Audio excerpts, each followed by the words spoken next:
They use super slow motion cameras so you can see every detail of all the slaps, all the hits, all the drags, all the throws.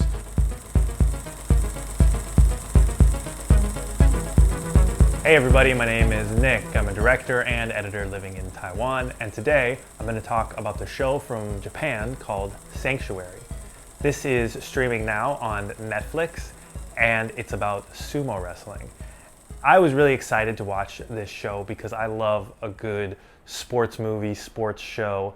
I really get into shows that are about competition and people getting better, and specifically I really like martial arts kind of stuff.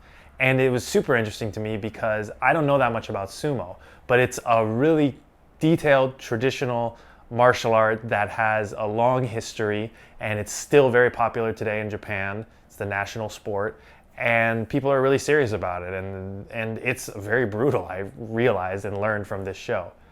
The thing that I liked about the show was all the details they went into about sumo and learning about like the different tiers and the different levels that people reach. The way that the competition is set up, you're not allowed to celebrate after you win. Like, that's very bad form there. Women are not allowed to enter the sumo ring. There's lots of interesting details for particularly a Western audience who might not know that much about sumo. It's cool to watch and learn those things. You learn about this traditional method of practicing that they do, kind of preparing for their fights, where they kind of stretch their legs and stomp the ground. Apparently, this is to get rid of evil spirits. They also, have a lot of things that they set up in their dojos out of respect to the spirits of sumo.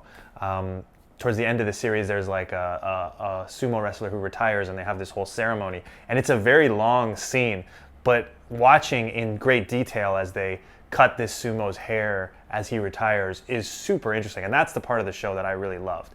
I actually wish they added in a little bit more of that stuff. For me, the great thing about a sports show is when they show the ways in which people prepare, and like, if they really got into the details of like the different techniques that people use, an arm drag or pushing on the throat. They had the perfect setup for it too. They have the old sumo who's been in the dojo for a long time, and then the main character is a new young guy and he's learning all the stuff. So they could have had the old guy, periodically telling him things because he wouldn't know them. Like, oh, when you get in, you can push the guy on the neck or slap him in the face, or tell us, the audience who doesn't know, like, what's legal? What are the different ways that a sumo wrestler can win a fight? Like, I want to see that stuff. I want to see how he progresses from being not good into learning all the different tricks. Show me when he learns, like, oh, I can put all my weight on him and then let my weight go and slip to the side and then he'll fall on the ground. Like, I want to see that stuff. I want to learn about that stuff with the main character.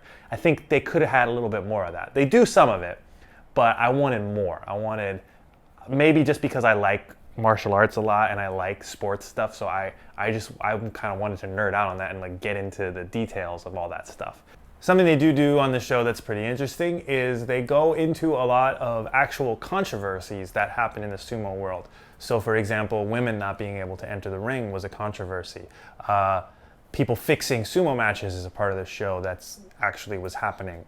Bullying inside sumo dojos and in practice was something that was really happening in real life and people were concerned about in the news. So they incorporate all these real elements of what's happening in the sumo world into the show, which is pretty interesting to watch as well. Something that I didn't like too much about the show was the casting of the main character. I don't really like it when they cast older people to play younger in shows. I don't think it really works. Whenever the actor, who is about almost 40 in real life, is trying to play young, it just comes off as a little stupid.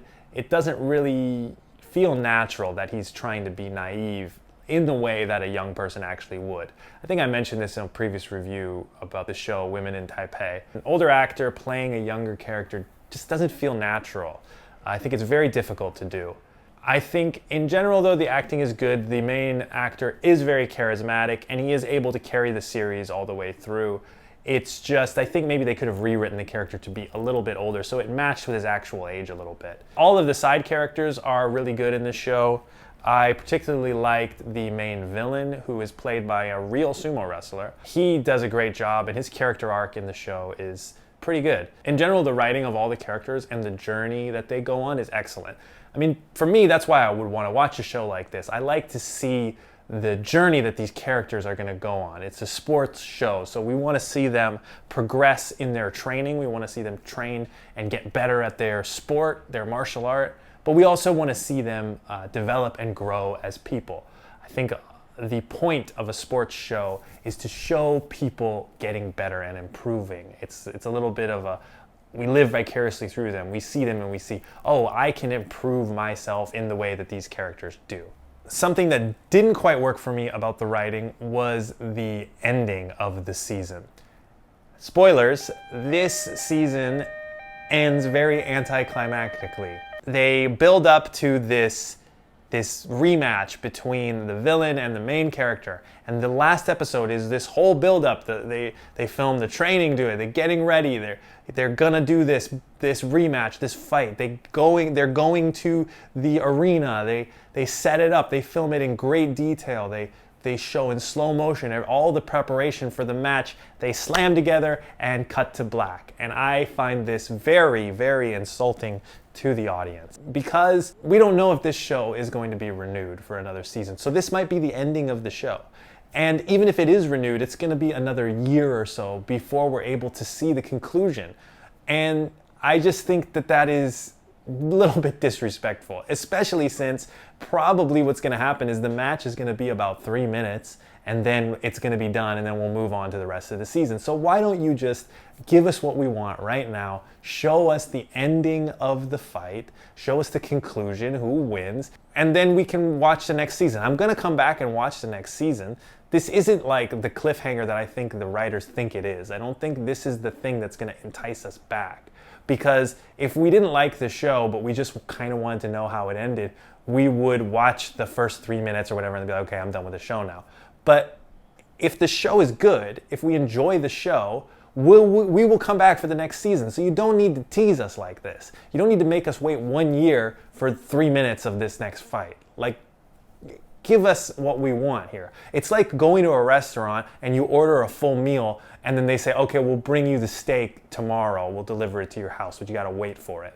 It's like, it doesn't make any sense. Just give us the whole meal now. If it's delicious and it tastes good, I will come back to your restaurant, okay? You don't need to pull this gimmicky, like, cut to black, don't show us the actual conclusion of the whole show, that the whole show was building up to. We're building up to this whole thing. Let us see it in your season. Let us find out what happens. I think in general, treating a show and a season like a contained thing is what creators like Netflix and people should be doing now. Consider it like a movie broken up into parts. Give us an ending with a conclusion. If it's good, we'll come back for part 2. Besides that, I do think this show is worth watching. I think the cinematography is excellent. The filming of the sumo matches and the practice and the athletic stuff in particular is great. They use super slow motion cameras so you can see every detail of all the slaps, all the hits, all the drags, all the throws. And it's great, super fun to watch. It's what I am there for as well, so I particularly enjoy that. The details about the culture of sumo in Japan are great if you're interested in that stuff. I think it's a fantastic show for people who don't know much about sumo but who like sports and kind of want to get into a new sport. So I would definitely recommend checking out Sanctuary. Be aware there is some childish, kind of silly, goofy stuff in it. There's one scene in particular where the character goes on a date and he's with this girl and he's like looking at her boobs the whole time, that I found a little childish, a little silly. And I think that goes back again to the wrong casting. They're trying to overcompensate by make this guy seem young and innocent by like, oh, he's like looking at boobies or something. It's like, you know, cut that silliness out. We don't need that stuff. But in general, it's a pretty interesting, good show. So let me know what you thought in the comments. Remember to recommend any show or movie that you want me to review. Let me know in the comments and I will definitely check it out. See you guys next time. Bye-bye.